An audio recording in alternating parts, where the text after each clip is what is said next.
Halo semua, bagaimana kabarnya? Kembali lagi di channel Okawai.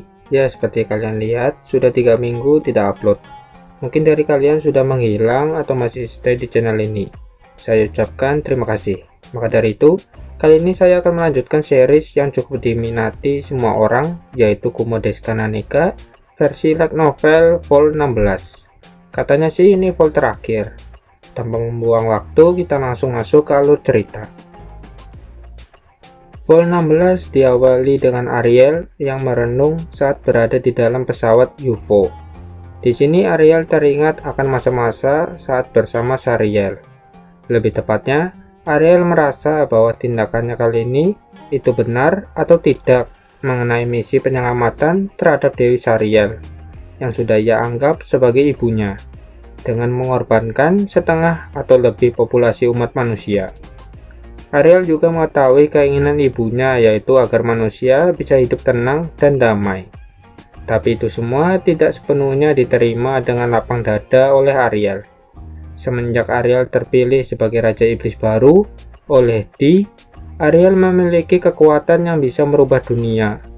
Bahkan hingga saat ini, Ariel sudah berhasil mencapai tujuan utamanya, yaitu membunuh ayahnya, yang tidak lain adalah Potimas. Ariel dibantu oleh Shiraori dan Guli dalam menjalankan rencananya. Sayangnya rencana Ariel tidak berjalan semestinya. Guli yang mengetahui hal itu, dia langsung membawa Shiraori ke medan dimensinya untuk melakukan pertempuran terakhir. Pada saat Guli membawa Shiraori, Ariel tidak dapat mencegah tindakan Guli karena dia sedang mengalami kelelahan alias kehabisan energi. Alhasil pertempuran Dewa Putih versus Dewa Hitam telah terjadi seperti keinginan Dewa Jahat, yaitu Di.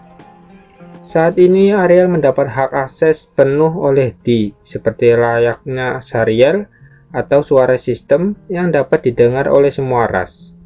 Ketika naik level, Ariel memanfaatkan hal itu untuk mendeklarasi peperangan kepada umat manusia yang tersisa. Ariel ngomong kepada mereka semua bahwa umat manusia harus dikorbankan demi Sang Dewi yang telah menyelamatkan umat manusia di masa lampau. Pidato dari Ariel jelas sekali terdengar oleh umat manusia. Bahkan Dustin juga mendengar pidato dari Ariel. Dustin yang dulunya memiliki jiwa pemimpin sekaligus sebagai pencetus agama firman Tuhan, Dustin tidak ingin usahanya yang telah susah payah ia bangun, yaitu agama firman Tuhan, harus runtuh dengan ocehan Ariel. Maka dari itu, Dustin memanfaatkan status penguasanya yang sudah lama diberikan oleh Di. Dustin bilang kepada umat manusia bahwa dewalah yang harus berkorban demi manusia. Dewa hanya ada untuk dikorbankan demi manusia. Di sisi lain, dia menyaksikan hal itu tentu saja sangat senang, terlebih lagi Di memberikan quest dunia kepada semua orang yang tersisa di dunia isekai, bahwa setiap orang dapat memberikan suara aspirasinya kepada pilihan yang ingin mereka pilih. Singkatnya, sebagai pemungutan suara antara Dewa Putih dan Dewa Hitam. Suara atau doa yang dimaksud dapat memberikan kekuatan kepada dewa yang mereka pilih. Setelah mendengar pidato dari Dustin, Ariel hanya bisa menebak langkah selanjutnya dari Dustin, yaitu menuju ke labirin besar Elro. Di sana merupakan tempat Dewi Sariel ditahan sebagai pusat sistem dunia isekai. Di pikiran Ariel, dia sangat yakin bahwa Dustin akan datang ke tempat tersebut agar bisa masuk ke akses sistem dan sekali lagi mengorbankan Dewi Sariel. Hal itu serupa dengan misi yang dilakukan oleh Dewa Guli, yaitu mengorbankan dirinya demi keinginan Ayang alias Sariel. Oleh karena itu, Ariel bergegas menuju ke tempat labirin besar Ero, dan di perjalanan, Ariel juga menyerang kota-kota yang ingin memberikan doanya kepada Dewa Hitam. Tujuannya sudah pasti, agar Shiraori bisa mengimbangi Guli yang secara tidak langsung merugikan Shiraori yang bertempur di medan dimensi milik Guli. Scene berpindah pada Shiraori, lebih tepatnya Shiraori yang merasa dirinya sedang terpojok melawan Guli. Di saat itu, Shiraori mendengar pidato dari Dustin. Sempat kepikiran dengan ucapan Dustin tapi Shiraori kembali tenang dan harus bisa menang melawan Gully. Di pertempuran sebelumnya, Shiraori berhasil menyerap dimensi milik Gully, walaupun hanya sedikit, ya agar Shiraori bisa bergerak lebih leluasa. Akan tetapi, Gully yang pada saat itu sangat serius ingin mengalahkan Shiraori ataupun membunuhnya. Dimensi milik Gully yang terdapat banyak sekali gedung-gedung besar mulai terbang dan menyerang ke arah Shiraori. Serangan pertama itu bisa dengan mudah dihindari oleh Shiraori. Akan tetapi, Gully yang mengikuti kemana arah Shiraori pergi, Gully menyerang lagi dengan mengangkat banyak gedung besar yang melayang dan akan menyerang ke arah Shiraori. Shiraori hanya bisa bertahan dan menghindar setiap serangan yang dilancarkan oleh Gully. Di sini sudah terlihat bahwa Shiraori sedang ditekan habis-habisan oleh Gully. Shiraori hanya bisa bertahan dan berharap ada celah terhadap Gully.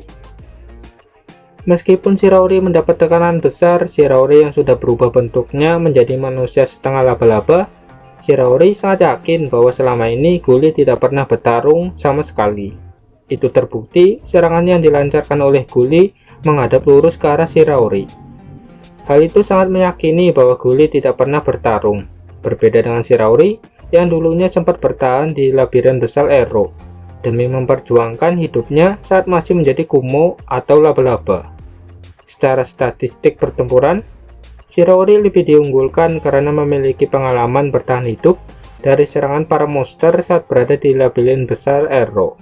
Namun jika orang biasa yang bertarung dengan Gully, maka orang itu akan mati dengan cepat.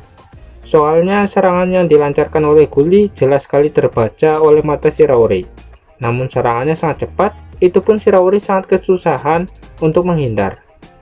Dirasa tidak ada pilihan lain selain bertahan, dan itu juga akan merugikan tanpa melakukan penyerangan, Shiraori akhirnya memutuskan mengeluarkan sabit kesayangannya dan akan melakukan serangan balik. Scene berpindah pada Shun yang berada di pulau terpencil.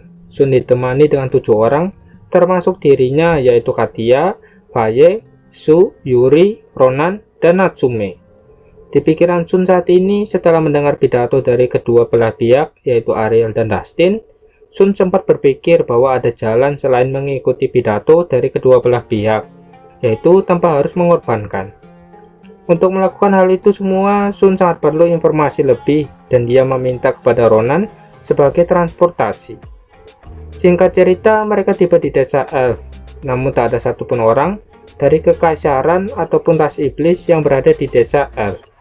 Bahkan Faye yang sudah berubah ke wujud naganya juga tidak menemukan satupun orang.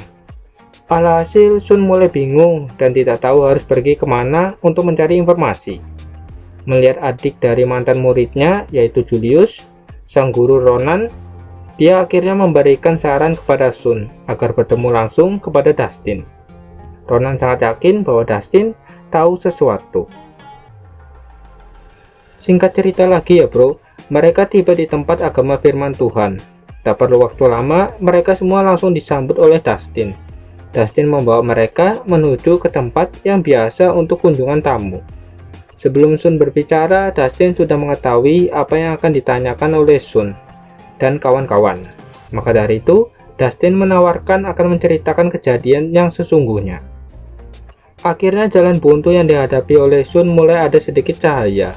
Di sana mereka berkenalan dengan sosok naga tua yang tidak lain adalah naga api yang bernama Nguyen, naga air yang bernama Jena, naga hitam yang bernama Reise, naga angin yang bernama Huban, naga es yang bernama Nia, dan naga petir yang bernama Goka.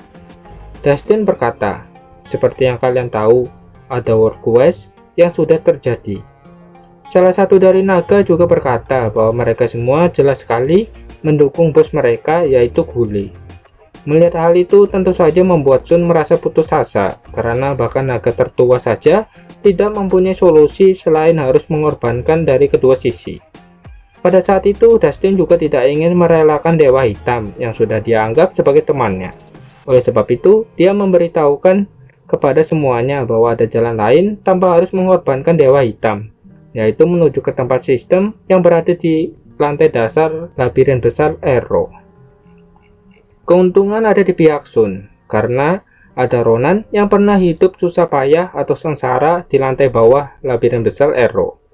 Tentu saja Ronan bisa membawa mereka semua menuju ke lantai bawah, dikarenakan saat ini mereka memiliki kepala naga di setiap elemen, dan kepala suku dari semua naga yang bernama Gulong. Tentu saja monster yang berada di lantai bawah bukan tandingan bagi Gulong dan kawan-kawan. Namun Dustin sangat mengkhawatirkan bahwa di sana ada Raja Iblis Ariel yang sudah menjaga dan menunggu kedatangan mereka.